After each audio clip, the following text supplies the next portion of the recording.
Empezamos con los vídeos de las celebraciones religiosas de las misas con la marcha procesional de Belmonte. Belmonte de Miranda, concejo de Asturias, ¿vale? Tengo yo una anécdota curiosa, que es que yo empecé a tocar con Camín de Fierro. Mi primera actuación con Camín de Fierro fue en Belmonte de Miranda. Fue allí en ese concejo. Pues nada, vamos a empezar a ver esta canción. Os vamos a primero analizar un poco la canción antes de tocarla y luego podéis tocar libremente ella todas las veces que queráis.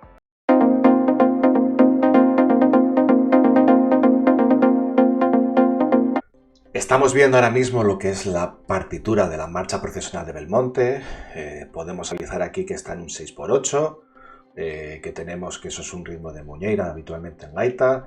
Las muñeiras también se suelen aprovechar para hacer marchas, bajamos velocidad de la muñeira y como está en ritmo binario, con su división ternaria, pero el ritmo es binario, tenemos la oportunidad de hacer esos dos pasos, ¿no? Ta, pa, pa, pa. 1, 2, 3, 1, 2, 3, 1, 2, 3, 1, 2, 3, ¿vale? Entonces nos lleva la canción a hacer esta marcha. Es una canción que pide para mí ir lenta, no la considero difícil y sobre todo lo que hay que tratar es de crear esa solemnidad, que es lo que yo creo que hace esta pieza. Pues nada, os dejo con ella para que podáis tocarla.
Bien, pudisteis tocar ya la marcha de Belmonte un par de veces.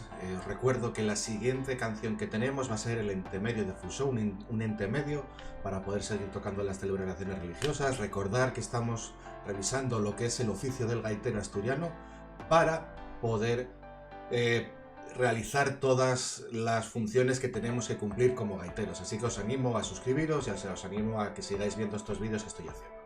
Vamos con el siguiente vídeo, que es el intermedio de fuso.